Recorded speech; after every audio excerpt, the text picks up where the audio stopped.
Assalamualaikum warahmatullahi wabarakatuh. Terima kasih Pak Kiai Buya Syakur atas pemaparannya sangat sangat terbuka sekali ternyata. Oh iya ya. Jadi saya merasa kurang bersyukur sekali ya Pak Kiai. Perkenalkan nama saya Kokom Pak Kiai dari Sunda asli. Enggak nanya ya.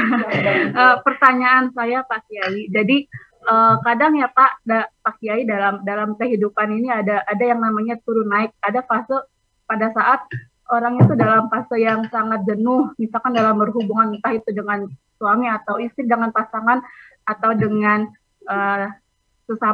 dengan teman ataupun dalam lingkungan pekerjaan dengan atasan atau dengan bawahan gitu ya.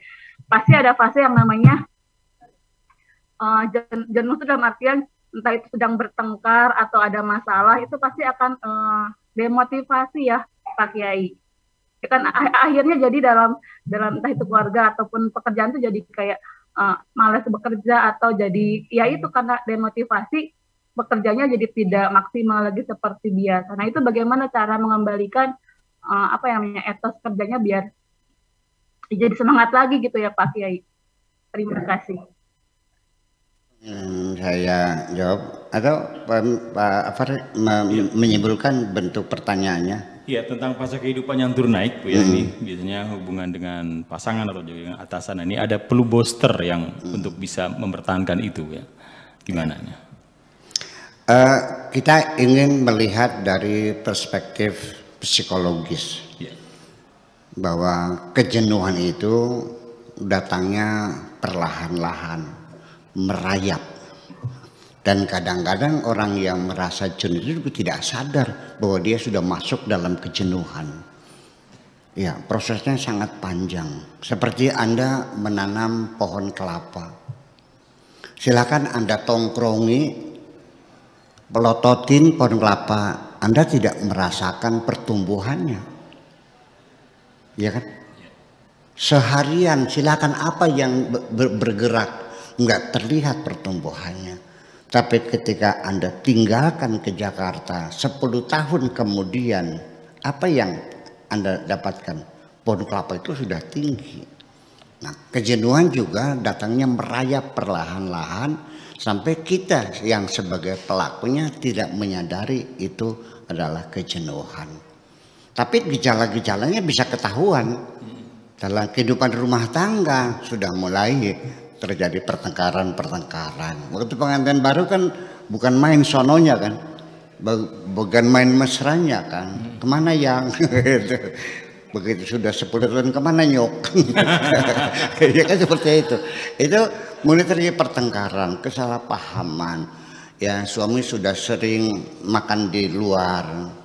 Ya, lebih senang bercengkrama dengan teman-teman di luar daripada kita bermesra dengan istri. Itu akibat kejenuhan. Lalu kadang-kadang komplainnya itu kepada hal-hal yang nggak ada sangkut pautnya. Yang alasannya masakannya nggak enak, ya, yang kadang-kadang tertuduh tidak bisa mengurus anak-anak. Dia tidak sadar semacam itu. Nah, ini perlu kita waspadai. Nah, makanya di satu perusahaan itu ada psikolog yang memantau hal semacam itu. Apalagi perusahaan besar ya, mesti ada psikolog yang staf yang ahli psikologi melihat perilaku para pegawai-pegawai yang ada sekitarnya. Kemudian psikologi kejenuhan ini kita simpulkan saja dimulai dari rutinitas, karena kita tenggelam dalam rutinitas. Apalagi itu bekerja di kantor, kita menghadap Tuhan saja sehari 5 kali. Dan kita lakukan setiap hari selama sekian puluh tahun. Apa yang terjadi? Karena itu saya terus menerus dalam rutinitas, kualitas sholat kita pasti menurun. Sudah mulai sholat kita sambil ngelamun, betul nggak? Sampai-sampai kita lupa rokaatnya dapat berapa nih. Zuhur kan 4 rokaat. Dia bingung deh, 3 atau 4. Seperti itu. Kadang-kadang dalam sholat tidak berpikir sendiri, ngitung utang kita, mikirin sawah kita, mikirin kantor kita ketika kita sedang menghadap Tuhan. Nah makanya pekerja kita juga bisa saja datang ke kantor tapi pikirannya di rumah. Atau dia mikiri pribadinya, kantornya nggak kepikiran karena kita tenggelam dalam rutinitas. Maka cara mengatasinya supaya kita tidak jenuh dalam apapun itu harus selalu ada perubahan-perubahan, ya, ada variabel ya berganti, apakah dari meja kursinya, apakah cat temboknya, apa lampunya, apakah sistemnya, ya kan begitu. Kita bangun supaya setiap hari ada sesuatu yang berubah. Ketika seorang istri yang pakai lipstiknya merah bata 14 tahun itu saja, lama-lama suaminya bosan kok. Supaya jangan bosan, gantilah lipstiknya yang warnanya pink gitu. Kalau pagi pakai pink ya. Nah kalau malam yang merah tua kan gitu. Iya. Kemudian minyak wanginya juga jangan minyak wangi apa namanya, minyak wangi nyong-nyong tuh yang ada gambar ikannya tuh. Iya dong. Akan menjenuhkan. Baju juga sama, nggak fashionable ya. Baju gitu aja pakai apa namanya onder seperti itu menjenuhkan. Make up kita juga sama, minyak wangi berganti terus. Kalau perlu spray kita yang dulu kawin udah 10 tahun buang aja udah banyak gambar pulaunya kok ya, ganti yang baru. Kalau perlu juga ranjangnya diputar menghadap barat, menghadap timur, supaya ada refreshing, ada pembaharuan. Sehingga kita juga dalam berhias kita mengharapkan kira-kira suami saya melihat saya pangling gitu. Ya kan, kalau perlu ya alisnya ditebelin lah gitu, kalau perlu ditato sekalian kan gitu. Kita terus berdandan memperbaiki diri.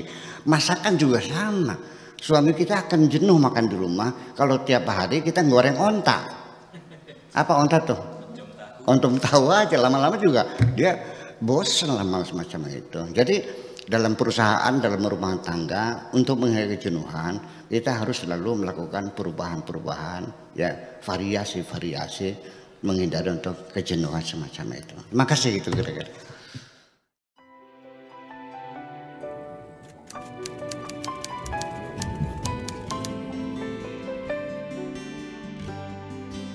Aku hanya ingin berbagi kebahagiaan